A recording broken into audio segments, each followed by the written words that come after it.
अस्सलाम वालेकुम, मैं फाहरा मिर्ज़ा अपनी नई वीडियो के और ठंडी ठंडी सी सर्दी को एंजॉय करते होंगे, अपना बहुत सारा ख्याल रख रहे होंगे। आज मेरे घर में कुछ गेस्ट आए थे और वो क्योंकि खाना नहीं खाना चाह रहे थे, तो मैंने सोचा कि कुछ ऐसा मैं बनाऊंगी जो थोड़ा सा स्टार्टर्स की तरह भी हो और उनको फील भी कर जाए। तो मैंने यहाँ पे अनियन भाजी मैंने बनाए हैं पकोड़े, जो कि सिर्फ मैंने प्याज और हरा धनिया उनसे बनाए मैंने और रेडी कर दिए उनके लिए। और उसके बाद मैंने इनके ऊपर थोड़ा सा चाट मसाला जो है वो डालना है ताकि ये टेस्ट में बहुत ज़्यादा अच्छी हो जाए। तो हमारा जो हमारे पकोड़े वो रेडी हैं। आप इन्हें देखें, ये बहुत मज़े के, बहुत क्रिस्पी जो है। उसके बाद आज जो हमारी डिश होगी, मैं वो मेरे जो कैमरा मैन है वो खा रहे हैं और उस आवाज़ से आपको महसूस हो रहा है कि वो कितने क्रंची हैं और मैं भी यहाँ पे आपको खा के जैसे बताती हूँ कि ये कितने क्रंची हैं।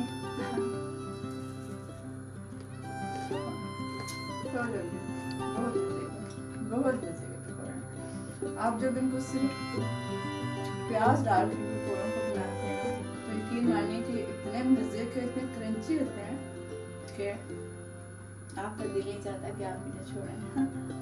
हाँ, जरूर ट्राई कीजिएगा। हम यहाँ पे आज आलू के 2 किस्म के पराठे जो बनाने सिखा रही हूँ, बल्कि आपके साथ साथ मैं भी सीख रही हूँ, क्योंकि सीखने और सिखाने का अमर सारी ज़िंदगी जारी है। सबसे पहले मैंने ये किया था कि मैंने जो मैदा था उसको मैंने गूंद के आधे घंटे के लिए मैंने रख दिया था और उस मैदे के अंदर मैंने थोड़ा सा नमक और थोड़ा सा ऑयल डाला था और फिर मैंने इसको गूंद के हाफ आवर के लिए मैंने रख दिया था। पेड़े मैंने बना लिए क्योंकि मुझे चाहिए कि मेरे पेड़े जो हैं वो रेस्ट में हों, थोड़े से बेलने में मेरे लिए आसानी हो। यहाँ पे मैंने आलू जो थे उनको उबाल के छिलका उतार के उनको मैंने इसके साथ अच्छी तरह से क्रश कर लिया था। फिर मैंने धनिया उसको बारीक पीस लिया, काट लिया जी, और मैंने थोड़े से बारीक प्याज जो थे वो भी इसमें काट के शामिल करने। थोड़ी सी अजवाइन जो है वो मैं इसमें शामिल करूँगी।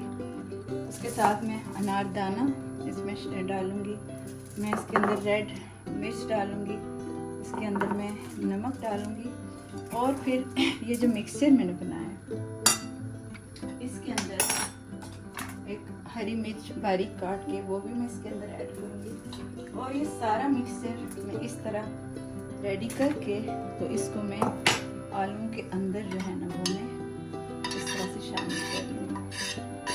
आप देख रहे हैं इसमें हरा धनिया, थोड़ा सा प्याज, नमक, मिर्च, थोड़ी सी अजवाइन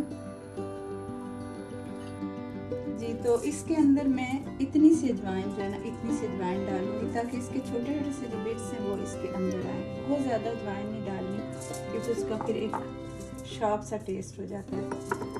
इसके अंदर आप अनारदाना 1 चम्मच, और उसके बाद ये डिपेंड है कि आप कितना ज़्यादा ये मिक्सचर जो है बना रहे हैं। सब्ज़ मिर्च जो है इसको बिल्कुल बारीक बारीक आप काट के इसके अंदर इसको भी ऐड करना है। आपने बिल्कुल इतने इतने से पीसेस, छोटे छोटे से इतने इतने से पीसेस आपने काट के 1 मिर्च आप डाल सकते हैं।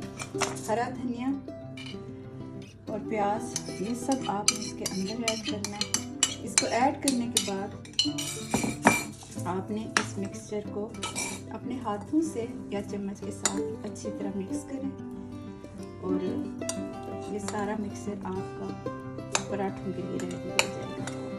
इसी तरह के मिक्सचर से आप आलू की टिक्कियाँ भी बना सकते हैं, और अगर आपका ये मिक्सचर बच जाए तो आप आराम से आलू की टिक्कियाँ जो हैं वो भी उनके ऊपर ब्रेड क्रम्स लगा के बना सकते हैं। वो फिर कभी हम आपको बताएंगे कि आलू की टिक्कियाँ कितने मज़े की, कीमा और आलू दोनों को मिक्स करके आलू की टिक्कियाँ किस तरह से बनती हैं। ये मिक्सचर हमारा रेडी हो गया। आप इसको पहले चख लें कि आपका जो नमक भरा है वो सही है इसमें या नहीं। तो बिल्कुल सही है, बिल्कुल थोड़ा सा नमक इसमें। लेकिन ये बहुत ज़रूरी होता है कि जो भी चीज़ बना रहे हैं उसको फिल करने से पहले आप उसका नमक मिर्च चेक करें। ये हमारा मिक्सचर रेडी हो गया। अब पेड़े क्योंकि मैं पहले से मैंने रेडी कर दिए थे ताकि हमारा जो आटा है वो रेस्ट कर और आसानी से जो है ना वो बेला जाए। जी, ये मैं 2 रोटियां बेलूंगी इस तरह से। बहुत आसान तरीका, बहुत सिंपल और बहुत मज़े की आपकी ये रोटी बनती है। और आपके घर में कोई मेहमान आए तो ज़रूरी नहीं कि हर बार आप पुलाव, ज़र्दे, बिरयानियाँ और आप यही उनको पेश करें। कभी कभी इस तरह की चीज़ें, जैसे मैंने आज जो मेरे मेहमान हैं इनके लिए मैंने थोड़ी सी चाट बनाई, मैंने उनके लिए पकौड़े बनाए क्योंकि वो ज़्यादा बैठना नहीं चाह रहे थे, उनके पास वक्त भी कम था। और दूसरा ये कि वो कह रहे थे कि सर्दियों के दिन हैं और बहुत ज़्यादा दिल नहीं कर रहा कुछ खाने के लिए, तो कुछ हल्का फुल्का सा हो जाए। तो मैंने सोचा कि ये हल्के फुल्के के साथ साथ उनको काफ़ी फीलिंग भी देगा। सो ये 3 चीज़ें जो है वो मैंने उनके लिए बनाई और साथ में मैंने ग्रीन चटनी बनाई, दही वाली चटनी बनाई और साथ में उनको मैं कश्मीरी कहवा जो है वो भी उनको पेश करूँगी। तो कश्मीरी कहवे की मुझे बहुत ज़्यादा फरमाइश आई थी कि आप जो कश्मीरी कहवा उसको बनाने की रेसिपी दें। कैमरा मैन अगर थोड़ा सा करीब लाएँ तो मैं आपको बताऊँगी कि जो फिलर आप जब डालते हैं तो कोशिश करें कि फिलर जो है वो आपके पराठे के बिल्कुल एजिस तक भी जाना चाहिए, ये नहीं कि सिर्फ मिडल में है। तो फिर लोग ये करते हैं कि मिडल से वो खा लेते हैं और जो उसके पराठे के जो एजिस होते हैं उनको वो छोड़ देते हैं क्योंकि उन्हें उसमें कुछ भी नहीं मिल रहा होता। अब दूसरा ये जो बनाया था आपने, इसको इसके ऊपर रखना है और आपने अपने हाथों से इसको इस तरह से प्रेस कर देना है। चूल्हा जो है उसको हम थोड़ा सा तेज़ कर लेते हैं और उसके ऊपर थोड़ा सा ऑयल पहले से जो है ना वो मैं डाल देती हूँ ताकि दोनों तरफ से हमारा पराठा अच्छी तरह से बने। ये इसमें फिलर डालने के बाद मुझे ये करना है कि मुझे इसको थोड़ा सा बेलना है। अगर मेरे कैमरा मैन आपको दिखाएं तो मुझे इसको थोड़ा सा और बेलना है इस पराठे को, ताकि जो फिलिंग मैंने उसके अंदर डाली थी वो अच्छी तरह से उसके साथ चिपक जाए। अब ये मेरा पराठा रेडी है, इसको मैंने इसके ऊपर आराम से डालना है। तो अब मैं इसकी जो दूसरी साइड है उसके ऊपर भी मैं थोड़ा सा ऑयल जो है वो उसको डालूंगी और मैं इसको अब इसकी साइड जो है वो चेंज करके अपनी जो आग है उसको मैं थोड़ा सा तेज़ कर दूँगी ताकि मेरा पराठा अच्छे से क्रंची सा जो है वो बन जाए। जब तक मेरा पराठा बनता तब कुछ नहीं। आपसे आज का पैगाम जो है, मैं अपने हर प्रोग्राम में कोशिश करती हूँ कि ज़िंदगी का एक खूबसूरत सा पैगाम जो है, मैसेज जो है वो आप सब तक पहुँचाऊँ। ज़िंदगी खूबसूरत है, हमेशा कहा करती हूँ कि ज़िंदगी बहुत खूबसूरत है। खूबसूरत इसलिए ज़िंदगी बनती है कि जब हम अपने साथ जुड़े हुए रिश्तों का एहतराम करते हैं, इज़्ज़त करते हैं उनकी और उनके लिए बहुत कुछ करने की कोशिश करते हैं। अपनी बेटियों को शुरू से ही उनकी तालीम के साथ साथ घर के काम काज जो हैं उनका भी उनको माहिर करें और ये सोच के नहीं करें कि वो ससुराल की खिदमत करेंगे, बल्कि ये सोच के करेंगे कि उनकी ज़िंदगी के लिए जितने भी टैलेंट आप उनको सिखा रहे हैं वो उनकी ज़िंदगी में उनको काम आएंगे।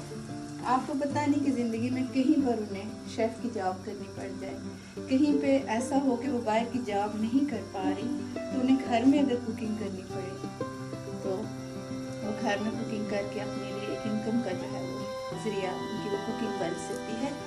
इसी तरह स्टिचिंग है, वो भी अपनी बेटियों को ज़रूर सिखाएं। यू नेवर नो ज़िंदगी में कैसे कैसे मोड़ आते हैं और कैसी कैसी चीज़ों के लिए इंसान को ज़िंदगी के लिए कैसे तैयार होना पड़ता है। सो मेरा आज का यही मैसेज है कि अपनी बेटियों को हमेशा ज़िंदगी की हर चीज़ के लिए एक सिपाही की तरह तैयार करके भेजें। हमारा पराठा जो है वो तकरीबन तैयार हो चुका है। आप इसको देखें कि बहुत अच्छे से ये सिक बन चुका है। इसके अंदर की लेयर्स भी आपको दिखाऊँ। ये देखें कि अंदर से कितना अच्छा जो है ये पराठा बना है। और अब हम इसे उतार के तो इसको प्लेट में रखेंगे, और प्लेट में रखने के बाद हम इसको क्या करेंगे, ये प्लेट में रखने के बाद हम इसके इस तरह से पीसेस करेंगे। एक अच्छी सी कैंची किचन में ज़रूर रखा करें, और पराठा जब भी किसी को दें एक बहुत से अच्छे से तरीके से उसको काटें और इस तरह से प्लेट को साफ करें साइड से। हमारा एक पराठा इस तरह से तैयार हुआ, और दूसरा पराठा वो एक ही रोटी से बनेगा। तो पहला पराठा था वो 2 रोटी से बना, ये वाला जो पराठा है ये आप एक ही रोटी से बनाएंगे। और इसका तरीका ये है कि आपने रोटी की एक साइड उसके मिडल में आपने ये सारा मिक्सचर डालना है, इस तरह से इसको करना है आपने। और उसके बाद आपने इसको अच्छी तरह से फैलाने के बाद इस रोटी को आपने इस तरह से इसको कर देना है, ठीक है। ऐसे करने के बाद आपने इसको हाथों से अच्छी तरह प्रेस करें, इसको आपने बेलना नहीं है। अगर आप इसमें कोई पैटर्न डालना चाहते हैं तो आप एक फोर्क लें और उसके साथ आप इसको इस तरह से करें, ऐसे आप इस पे आप ऐसे अच्छा सा डिज़ाइन बना सकते हैं इस तरह से। वैसे आप देख लें फोर्क के साथ इस पे आप ये वाला पैटर्न बनाएं सिर्फ इसके इन साइड्स में। उसके बाद आप इसको उठा के यहाँ से तवे पे डालें, और आप यहाँ पे थोड़ा सा ऑयल आप यहाँ पे डालें ताकि आपके पराठे की एक साइड जो है वो पके तो उसको अच्छा सा जो ऑयल है तो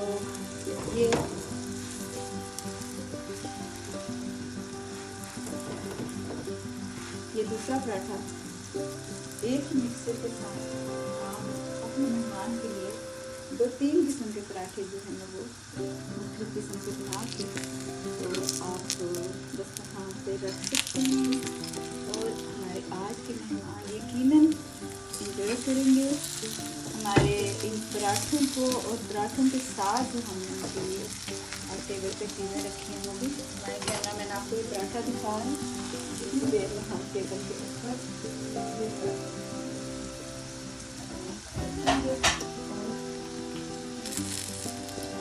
सेकंड हमारा पराठा बहुत जल्दी तैयार हो जाएगा। और इस पराठे को इस पराठे को भी हम ऐसे ही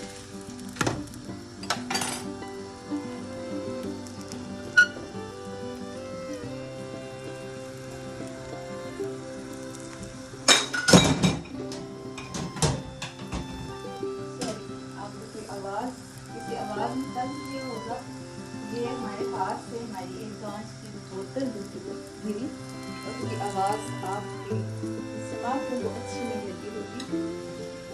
तो हमारा ये वाला पराठा जो है ये भी ऑलमोस्ट रेडी हो चुका है, बहुत अच्छे से पक के।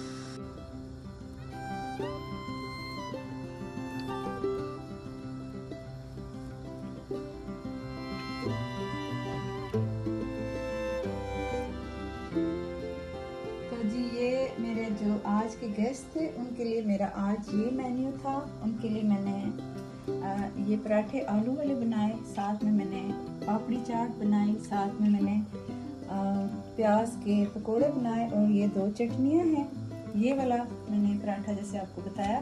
तो ये थी आलू के पराठे की छोटी सी रेसिपी और मेरा मेहमानों के लिए छोटा सा मेन्यू जो कि मैंने आपके साथ शेयर किया। और यकीनन आप लोग इसको ट्राई करेंगे और सर्दियों के दिनों में ये मज़े की चीज़ें खुद भी खाएंगे और दूसरों को भी खिलाएंगे। इसी के साथ मैं इस वीडियो के साथ फिर हाजिर होंगी। मुझे ज़रूर शेयर करें और मेरी वीडियो को लाइक करें। अपना बहुत सारा ख्याल रखें। फ़ी अमान अल्लाह।